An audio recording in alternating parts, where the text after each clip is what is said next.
Apocalipse capítulo de número 3, a partir do versículo de número 14, diz assim a palavra do Senhor. Ao anjo da igreja em Laodiceia escreve: estas coisas diz o Amém, a testemunha fiel e verdadeira, o princípio da criação de Deus. Conheço as tuas obras, que nem és frio e nem quente. Enderas fosses frio ou quente. Assim, porque és morno e nem és quente nem frio, estou a ponto de vomitar-te da minha boca. Pois dizes: estou rico e abastado e não preciso de coisa alguma. Nem sabes que tu és infeliz, sim, miserável, pobre, cego e nu. Aconselho-te que de mim compres ouro refinado pelo fogo para te enriqueceres, vestiduras brancas para te vestires, a fim de que não seja manifesta a vergonha da tua nudez. E colírio para ungires os olhos, a fim de que vejas. Eu repreendo e disciplino a quantos amo. Sê, pois, zeloso e arrepende-te. Eis que estou à porta e bato. Se alguém ouvir a minha voz e abrir a porta, entrarei em sua casa e cearei com ele e ele comigo. Ao vencedor dar-lhe-ei a sentar-se comigo no meu trono, assim como também eu venci e me assentei com meu Pai no seu trono.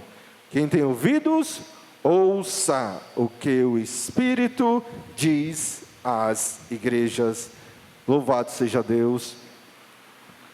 Irmãos, nesta noite nós iniciamos mais uma série da nossa, dentro da nossa meditação, nos 5 primeiros capítulos do livro de Apocalipse. Dessa feita nós iniciamos uma série de exposições na chamada Carta ao Anjo da Igreja de Laodiceia. E enquanto nós estivermos meditando nessa passagem, nós iremos tratar sobre o seguinte tema: não a arrogância espiritual. Não a arrogância espiritual. E, irmãos, hoje, especificamente, os nossos olhos estarão voltados para o versículo de número 14.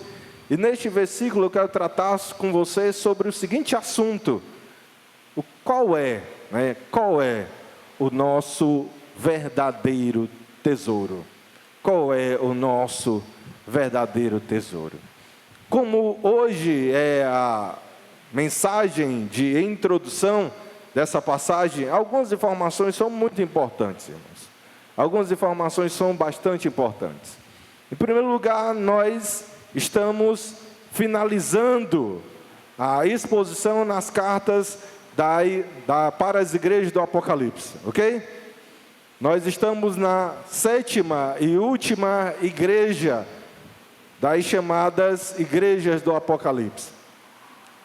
O responsável ou a equipe responsável por receber do apóstolo João estas cartas e encaminhá-las e entregá-las nessas 7 igrejas está terminando a sua missão. Esta equipe ou este responsável já passou por outras 6 igrejas. Pela igreja de Éfeso, a igreja que abandonou o primeiro amor. Pela igreja de Esmirna, a igreja fiel. Pelas igrejas de Pérgamo e Tiatira, 2 igrejas que foram fiéis a Deus, mesmo em face da perseguição, mas que sucumbiram ao falso evangelho. Eles já passaram pela igreja de Sardes, a igreja morta. Eles acabaram de sair da igreja de Filadélfia, a pequena igreja com a grande missão. E eles estão diante da igreja de Laodiceia. E de fato, irmãos, a igreja de Laodiceia, ela tem as suas particularidades. E dentre todas as outras 6 igrejas, ela sendo a 7ª, dentre todas as outras 6 igrejas, a igreja de Laodiceia foi a que mais se deixou influenciar pela cultura e pelos costumes da sua cidade. E essa dica aqui, irmãos, é muito importante. Pastor, como é que eu entendo a realidade da igreja de Laodiceia? Observe a história ou o histórico da cidade, porque as duas coisas são bastante parecidas. E de fato a cultura da cidade de Laodiceia influenciou a igreja de Laodiceia.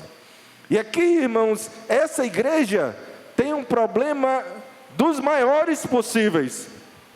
O principal problema da igreja de Laodiceia, irmãos, é o seguinte: a arrogância espiritual. É sobre isso que nós iremos desenvolver ao longo dos próximos domingos.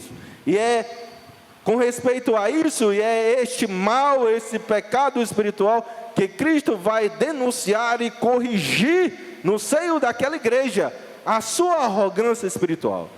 Agora veja, eu acabei de dizer para vocês que a igreja de Laodiceia foi a que mais se deixou influenciar pela cidade em que ela estava inserida. Pois eu preciso mostrar isso para vocês. Existem aqui, irmãos, algumas características da cidade de Laodiceia que nos fazem entender melhor aquilo que está acontecendo nesta igreja. E aqui eu separei pelo menos 3 acontecimentos para não enfadar os irmãos. Em primeiro lugar, aqueles que gostam de anotar, anotem isso. A cidade de Laodiceia, irmãos, era uma cidade próspera, rica. Era a cidade dos milionários da época. E essa prosperidade, irmãos, tem os seus motivos, tem as suas causas, as suas justificativas. Na cidade de Laodiceia, por exemplo, nós encontramos grandes transações financeiras. O correspondente que nós temos nos nossos dias seriam os bancos suíços. E naquela cidade, irmãos, nós encontramos, de fato, vários bancos. Em segundo lugar, a cidade de Laodiceia, irmãos, era famosíssima por conta da sua produção de roupas ou de tapetes de lã preta, uma lã macia, uma lã brilhante, uma lã que de fato chamava a atenção e era cobiçada por todos. Então a produção têxtil dessa cidade era bastante forte e contribuía para a prosperidade financeira da mesma. E em último lugar, irmãos, a cidade de Laodiceia, além da produção têxtil, além dos bancos que lá existiam, nós encontramos nessa cidade, nós encontramos, irmãos, nessa cidade, uma grande indústria farmacêutica. A cidade de Laodiceia era muito conhecida pela produção de uma espécie de pasta, pomada para tratar problemas oculares, problemas nos olhos. Então, perceba, a cidade de Laodiceia era uma cidade rica, muito rica. Guarde essa informação. Mas o segundo acontecimento, irmãos, para você entender aquilo que estava se passando na igreja de Laodiceia, é que a cidade de Laodiceia, além de ser rica, era uma cidade muito arrogante. Aquilo que Paulo vai denunciar em Romanos 12 acontecia na cidade de Laodiceia. Eles pensavam de si mesmos muito mais do que aquilo que convém. Era uma cidade rica, era uma cidade próspera, e para um bom cearense, os seus moradores se achavam muita coisa. Perceba, no ano 60 depois de Cristo, ou seja, aproximadamente 30 anos deles receberem essa carta, dessa carta ser lida pela primeira vez nessa igreja, no ano 60, irmãos, aconteceu um terremoto na região. A cidade de Laodiceia, ela foi destruída, irmãos. Ela sofreu bastante com esse terremoto. Só que os seus moradores, que eram ricos, reconstruíram com seus próprios recursos toda a cidade. Até aqui, nenhum problema. O problema, irmãos, é que o Império Romano ofereceu dinheiro ofereceu recursos para ajudar não só Laodiceia, mas outras cidades nesse processo de reconstrução. Irmãos, vocês hão de convir que recusar a proposta do imperador não é uma coisa muito boa. Pode ser interpretada de uma forma errada. Só que a cidade de Laodiceia recusou o auxílio do imperador. Recusou porque os seus cidadãos se achavam suficientes e capazes em si mesmos de reerguer a sua cidade. Então nós temos uma cidade rica, uma cidade orgulhosa. E em último lugar, irmãos, terceiro acontecimento para você entender aquilo que se passa na igreja, olhando para a cidade de Laodiceia. A cidade de Laodiceia não era essas coisas todas não, hein? Esse é o terceiro acontecimento. A cidade de Laodiceia não era tudo aquilo que os seus moradores imaginavam que fosse. Quais são as 3 características que contribuíram para a prosperidade de Laodiceia? Em primeiro lugar, os seus bancos. Vocês anotaram? Amém? Em primeiro lugar, os seus bancos.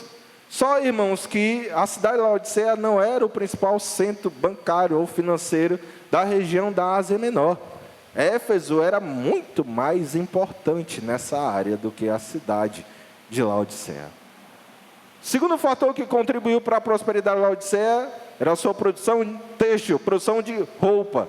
Só, irmãos, que pensei, um negócio que era extremamente comum para todas as outras cidades da Ásia Menor. Terceiro fator que contribuiu para a prosperidade de Laodiceia era a sua produção na área farmacêutica, a pomada, a pasta para curar doenças oculares. Mas, irmãos, escute isso. A cidade de Laodiceia estava longe de ser a principal cidade nessa área. Pérgamo era muito mais importante nesse sentido do que Laodiceia. Laodiceia era uma cidade próspera, verdade. Era uma cidade orgulhosa demais. Mas não era tudo isso que eles pensavam, não. E esse mal, irmãos, esse orgulho, salta da cidade, dos moradores, para dentro da igreja. Esse mal, irmãos, está presente na cidade e está presente também nos corações dos membros da igreja de Laodiceia. Porque você pode perceber aí, através da leitura do versículo de número 17, veja o que é que eles pensavam de si mesmos. Pois dizes, estou rico e abastado, e não preciso de coisa alguma. Era isso que eles pensavam, irmãos.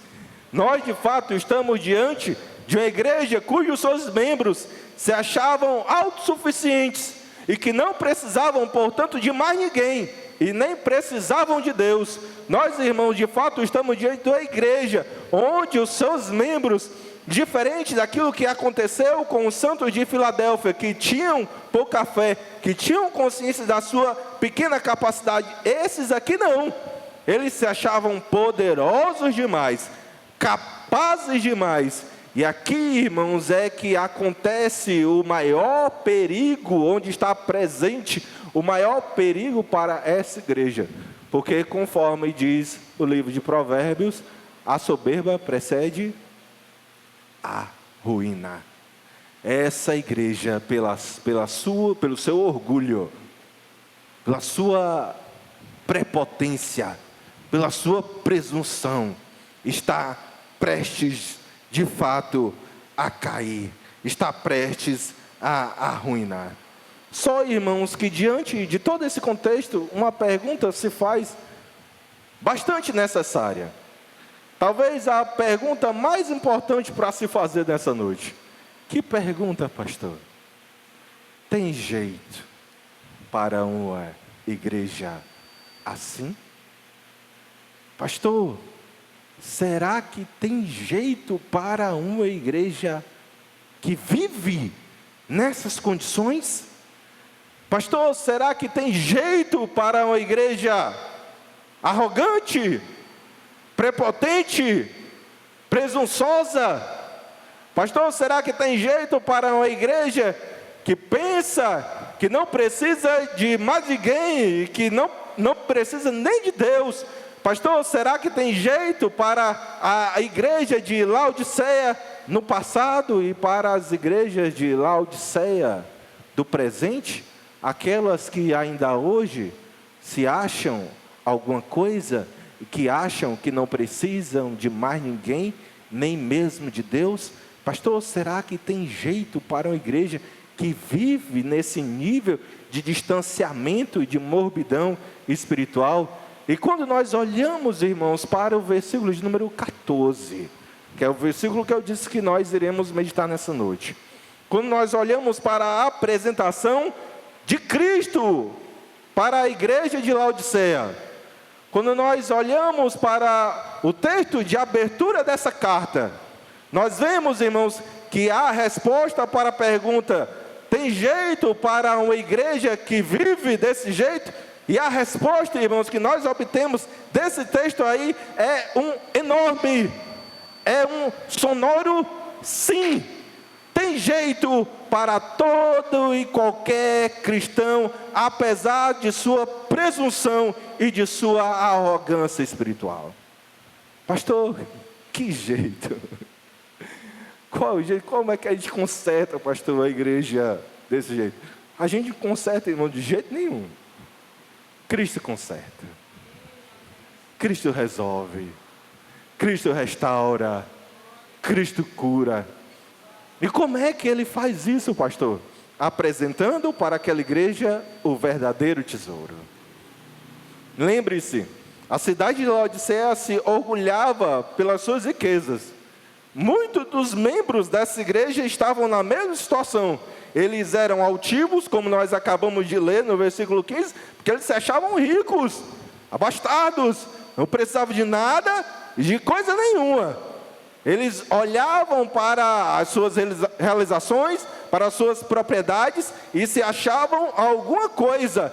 E para consertar isso, irmão, nós precisamos mostrar, e Cristo faz isso perfeitamente no versículo 14.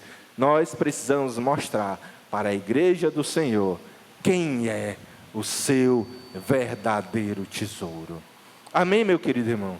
Eu quero nessa noite exatamente mostrar isso para você. Cristo como verdadeiro tesouro. E no versículo 14, nós iremos ler daqui a pouco, no versículo 14, nós encontramos 3 características. O pastor gosta do número 3, né? 3 características de Cristo como verdadeiro tesouro. Você está com a sua Bíblia aberta? Amém? Versículo número 14, leia comigo, no nome de Jesus. Ao anjo da igreja em Laodiceia, escreve: estas coisas diz o Amém, testemunha fiel e verdadeira, o princípio da criação de Deus. E aqui, queridos irmãos, eu acredito que você já descobriu quais são as 3 características de Cristo presentes nesse texto. Primeira característica, Ele é o Amém. Você pode me acompanhar? Ele é o Amém. Segunda característica, Ele é a testemunha fiel e verdadeira. E em último lugar, Ele é o princípio da criação de Deus. Esse é o seu Senhor, este é o seu Salvador. Assim é Jesus Cristo. Qual é a primeira característica de Cristo como nosso verdadeiro tesouro, amados? Ele é o Amém. Ok. Amém, ele é uma palavra originalmente hebraica. Significa o quê? Assim seja. É como nós, por exemplo, terminamos a nossa oração. Guarde a próxima informação do pastor. Amém é uma palavra de conclusão. Eu disse o quê? Amém é uma palavra de conclusão. Só que perceba, amém, neste versículo é um atributo de Cristo. E aí nós precisamos entender o que significa amém como atributo do Senhor. E existe, irmãos, um texto que de fato nos faz entender perfeitamente essa questão. 2 Coríntios 1:20 diz o seguinte: porque quantas são as promessas de Deus, tantas tem nele o sim, porque Portanto, também por ele é o amém, para a glória de Deus, por nosso intermédio. Cristo é o amém das promessas de Deus. Todas as promessas de Deus no Antigo Testamento, é sobre isso que está sendo dito, que está sendo trabalhado aqui no texto de Apocalipse. Todas as promessas de Deus do Antigo Testamento têm a sua conclusão em Cristo. Tudo aquilo que Deus prometeu para o seu povo, todas as bênçãos prometidas no Antigo Testamento, tudo aquilo que Deus prometeu para Israel, tudo isso converge para Cristo. O Antigo Testamento é sombra daquilo que viria a ser o nosso Senhor e Salvador Jesus Cristo. O Antigo Testamento, irmãos, funciona como uma preparação para a vinda de Cristo. E tudo que existe no Antigo Testamento converge-se em Cristo.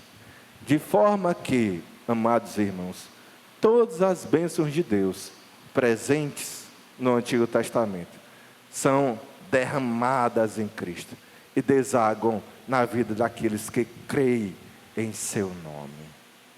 Veja, Cristo é o descendente da mulher, prometido em Gênesis 3, que esmagaria a cabeça da serpente.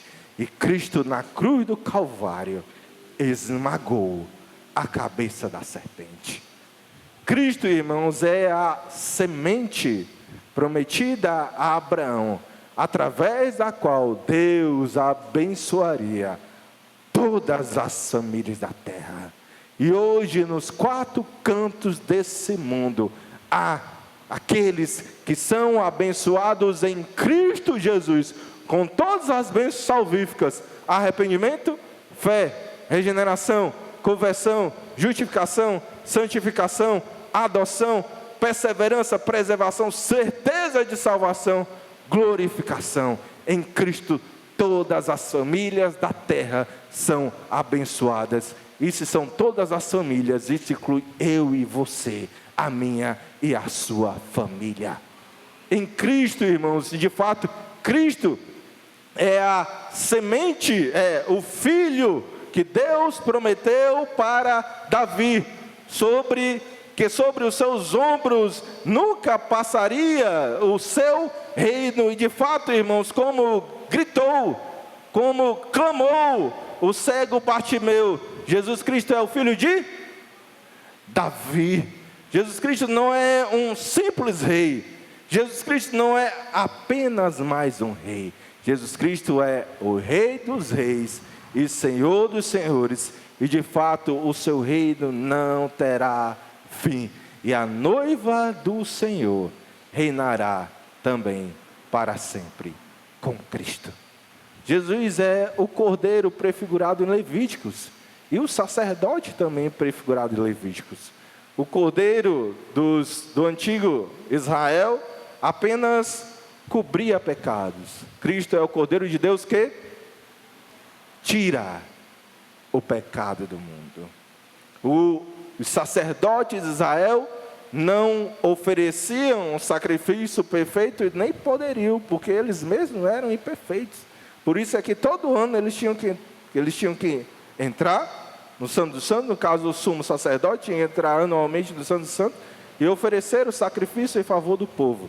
Cristo na cruz ofereceu um único e definitivo sacrifício para que eu e você fôssemos transformados e salvos para a glória de Deus Pai. Cristo é o amém. Todas as promessas de Deus convergem em Cristo Jesus. Amém, queridos? Qual é a segunda característica de Cristo que aparece no texto? Ele é o quê? Testemunha fiel e verdadeira. A testemunha é fiel e verdadeira. O texto de João, capítulo 14, narra um diálogo bastante famoso entre Jesus e Filipe. Filipe faz um pedido sincero para Jesus, mas um pedido equivocado. Senhor, mostra-nos o Pai. Isso nos basta. Foi o que Jesus respondeu para Filipe. Há tanto tempo estou convosco e ainda não me conheceis. Quem vê a mim, vê o Pai. Quem olha para Jesus, enxerga Deus. Quem olha para Jesus, enxerga o Pai. Porque de fato Cristo é quem revela, é quem testifica, e testifica de forma fiel e verdadeira o ser de Deus, a pessoa de Deus. De fato, irmãos, existe apenas um caminho para se chegar a Deus e para se conhecer o Pai, e é Cristo quem nos revela o Pai. E todos aqueles que querem, de fato, se aproximar do Senhor, precisam passar por esse caminho. Como diz Jesus, eu sou o caminho, verdade e a vida. Só existe uma forma de se conhecer Deus, é através de Cristo. Pastor, como é que a gente conhece Deus através de Cristo? Você já pensou o que de Deus nós conhecemos através da morte de Cristo? Você já pensou sobre o que de Deus nós conhecemos através da morte de Cristo? O que é que a morte de Cristo revela sobre Deus? Primeiro, revela a santidade e a justiça do Senhor. Deus não tolera o pecado. Foi por isso que Cristo morreu. Deus exige a justa punição das nossas transgressões. Foi por isso que Cristo foi à cruz. Mas além disso, irmãos, nós conhecemos através da morte de Cristo o amor, a graça de Deus, de ter enviado o seu único Filho para morrer por nós, pecadores, inimigos do Senhor.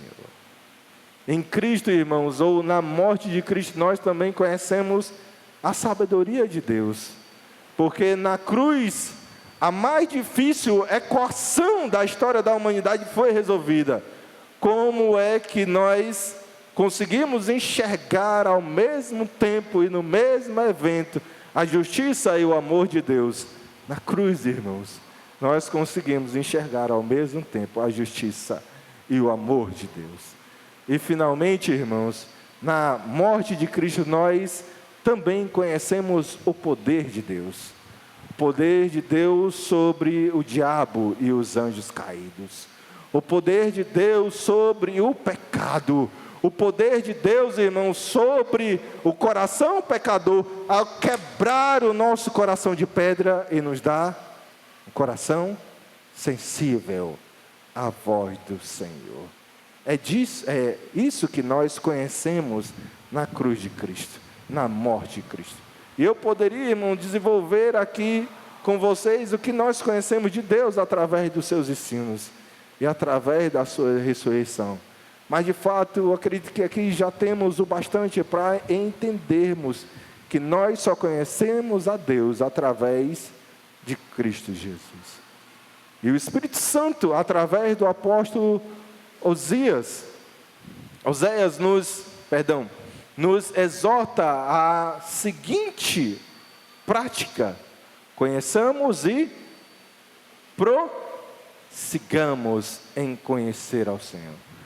Pastor, como é que a gente conhece e prossegue conhecendo a Deus? É através de Cristo Jesus, o nosso maior, nosso verdadeiro tesouro. Até aqui temos duas características: Cristo é o Amém, e Cristo é a testemunha fiel e verdadeira. A última característica de Cristo, irmãos, presente no texto, é que Ele é o princípio de toda criação de Deus, ou o princípio da criação de Deus. E aqui um alerta, irmãos, um alerta muito importante. A palavra traduzida aí no original por princípio, no original, tem dois, ou possui dois significados. Pode significar primeiro e pode significar fonte. A palavra princípio pode significar primeiro, pode significar fonte.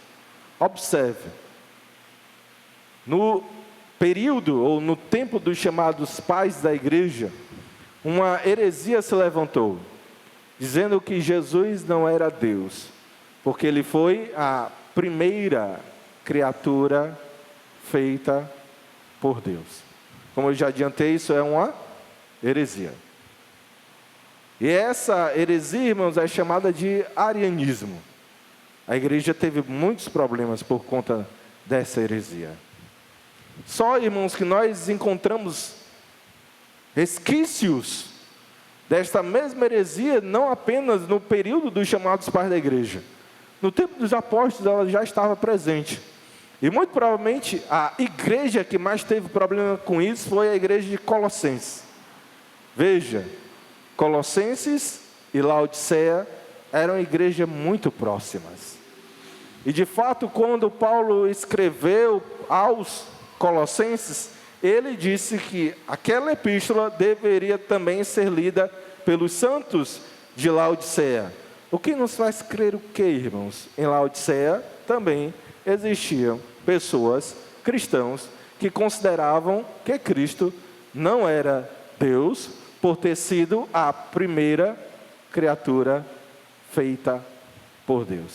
Pastor, essa heresia está presente hoje? Está.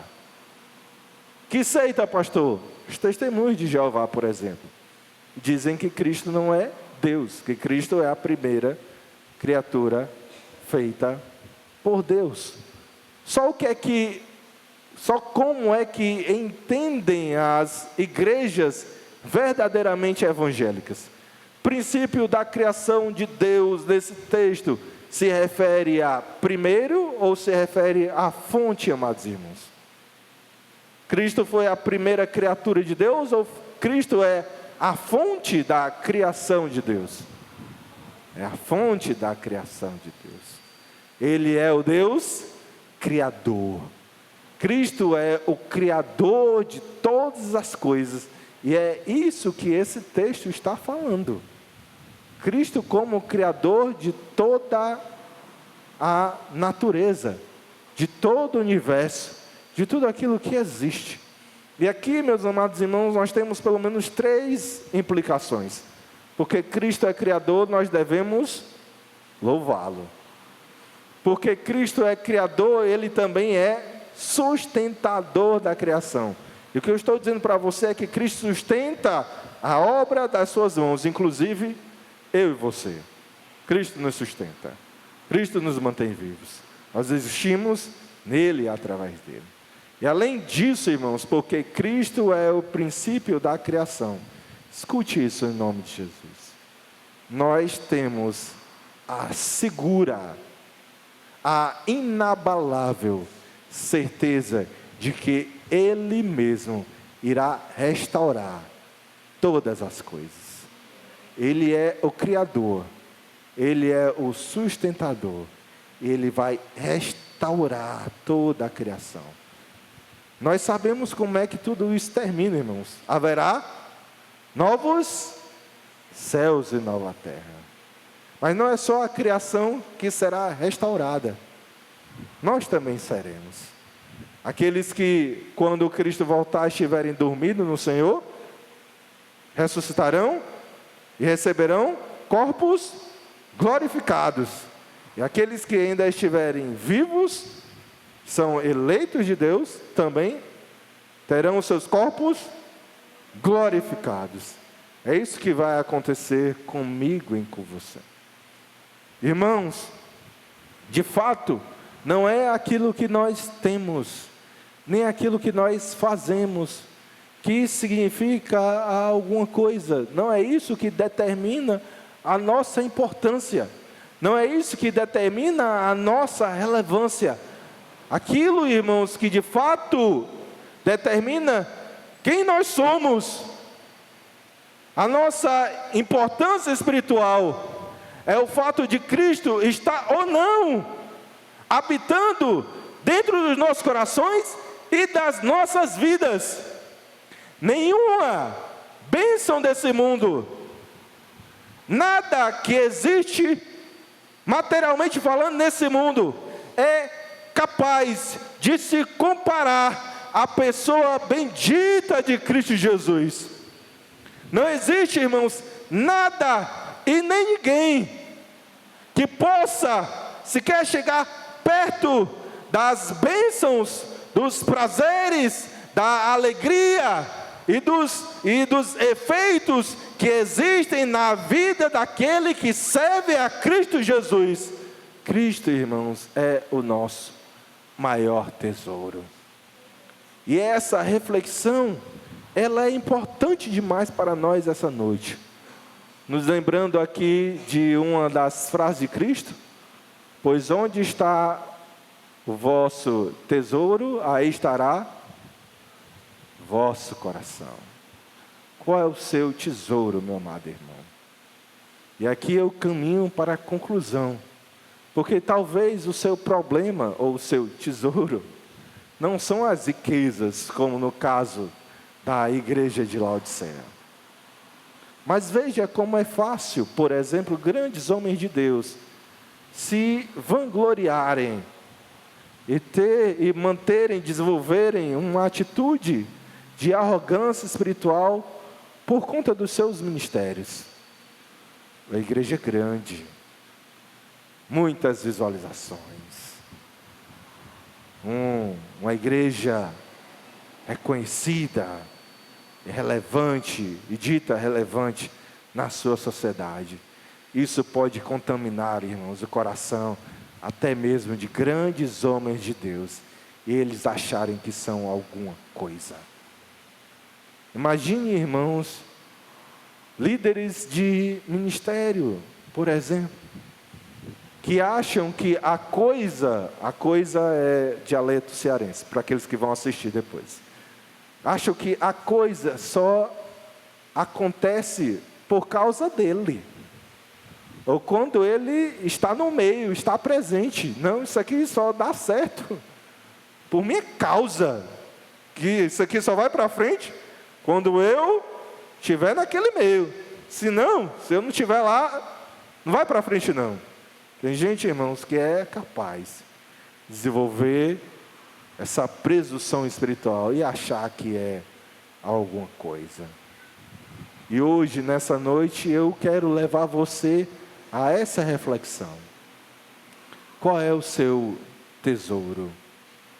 Onde está o seu coração?